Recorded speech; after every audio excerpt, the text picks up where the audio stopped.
5 வருஷமா தமிழ்நாட்டு மக்கள் ஸ்டாலினை எத்தனையோ கேள்வி கேட்டுக்கிட்டு இருக்காங்க. ஆனால் ஸ்டாலின் பதில் சொல்ல மாட்டேன்றாரு. மக்கள் கேட்குற எல்லா கேள்விக்கும் நிதி இருக்குது ஆனால் இல்லை அப்படின்ற மாதிரியே பதில் சொல்கிறார். உதாரணத்துக்கு கார் ரேஸ் நடத்துறதுக்கு நிதி இருக்குது, ஆனால் தூய்மை பணியாளர்கள் பணி நிரந்தரம் செய்ய நிதி இல்லை. அப்பாவோட எழுதாத பேனாவுக்கு கடலில் சிலை வைக்கிறதுக்கு நிதி இருக்குது, ஆனால் கல்வி கடன் தள்ளுபடி செய்கிறதுக்கு நிதி இல்லை. சினிமா ஷூட்டிங்க்கு ஸ்டூடியோ கட்டுறதுக்கு நிதி இருக்குது, ஆனால் செவிலியர்களோட பணி நிரந்தரம் பண்ண நிதி இல்லை.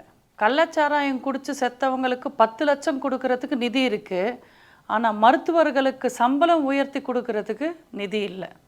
கருணாநிதி பேரில் பூங்கா கட்டுவாங்க, லைப்ரரி கட்டுவாங்க, அதுக்கெல்லாம் நிதி இருக்குது, ஆனால் விவசாயிகளோட கடன் தள்ளுபடி செய்ய நிதி இல்லை. பீச்சில் மேரத்தான் நடத்துறதுக்கு நிதி இருக்குது, ஆனால் புதுசாக ஈபியில் வேலைக்கு ஆள் எடுக்கிறதுக்கு நிதி இல்லை. ஊருக்கு தமிழ் சங்கமம் நடத்துறதுக்கு நிதி இருக்குது, ஆனால் புது ஆசிரியர்களை நியமிக்கிறதுக்கு நிதி இல்லை. இப்படி தமிழ்நாட்டுக்கு எது தேவையோ அது எதுவுமே செய்யாமல் தமிழ்நாட்டுக்கும் தமிழ்நாட்டு மக்களுக்கும் தேவையே இல்லாத பிரயோஜனப்படாத அத்தனையும் செய்கிறவர் தான் ஸ்டாலின். இந்த ஸ்டாலினும் நமக்கு வேணாம், இந்த திராவிட மாடலும் நமக்கு வேணாம்.